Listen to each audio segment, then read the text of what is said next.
데뷔하기도 전부터 역대급 신인이라며 세간의 이목을 집중시킨 르세라핌. 이제 데뷔 한 달이 조금 넘은 그룹인데 논란과 논란, 그리고 논란, 또 논란. 그런데 이렇게 논란이 되는 그들의 뒤에 가려진 진실이 있다는데, 말도 많고 탈도 많은 르세라핌. 그들이 이렇게 논란에 휩싸일 수밖에 없었던 이유가 있진 않을까?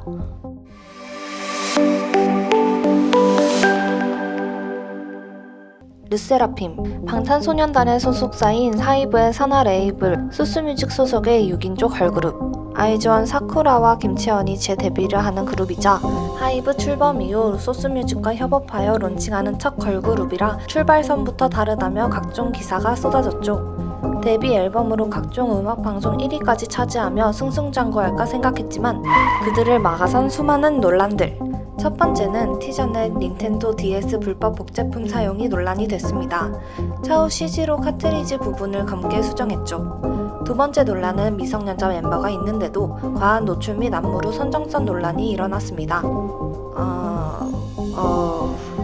하지만 이 부분은 비슷한 안무를 블랙핑크 리사가 커버했을 땐 크게 문제되지 않아 유난이라는 반박도 있었죠. 하지만 세 번째 논란부터 문제가 점점 커집니다. 뮤직뱅크에서 임영웅과 르세라핌이 1위 후보에 올랐는데 음반 초동 판매량과 음원 순위 등 모든 부분에서 임영웅이 우세했는데 기준을 알 수 없는 방송 점수가 임영웅은 0점, 르세라핌에게는 5348점이 부과돼 공정성 의혹이 불거졌죠. 하지만 이건 르세라핌과 소속사의 문제라기보다 KBS의 점수 산정 기준과 대응의 문제였으니 르세라핌은 고래 싸움에 새우등이 터졌다고 볼 수 있습니다. 그런데 진짜가 나타나 버리고 맙니다. 더 이상 쉴드 칠 힘도 없는 팬들에겐 청천벽력과도 같은 일이었죠. 아이돌에겐 가장 무섭다는 학폭 논란. 멤버 중 김가람이 데뷔 전 티저가 공개되자마자 학폭 논란에 휩싸인 겁니다.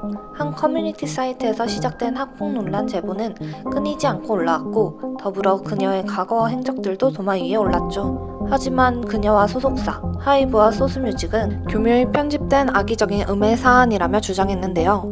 심지어 김가람이 오히려 피해자라는 주장을 했습니다.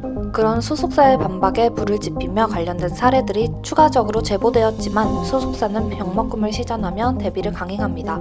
5월 15일 김가람이 가해 학생으로 적힌 학교폭력대책자치위원회 결과 통보서라는 공문서 일부가 공개되었습니다. 이에 소스뮤직은 법적 대응을 시작했고 법적 절차를 통해 가려질 것이라 목을 박았죠. 피해 학생은 법무법인을 선임하여 자신의 입장을 발표했는데요. 이 과정에서 김가람이 5호 조치를 받은 게 알려졌습니다. 전문가들은 5호 조치를 연예인 기사에서 보게 될 줄은 몰랐다며 해당 학교 폭력의 수준이 상당했을 것이라 예상했습니다. 하이브와 소스뮤직은 이러한 내용에도 일방의 주장일 뿐 해당 내용은 허위사실이라는 주장을 굽히지 않았죠. 내 새끼 우쭈쭈 모드인 거죠. 피해자에 대한 2차 가해나 사과보다는 내 식구 감싸기에 열을 올리는 하이브와 소스뮤직.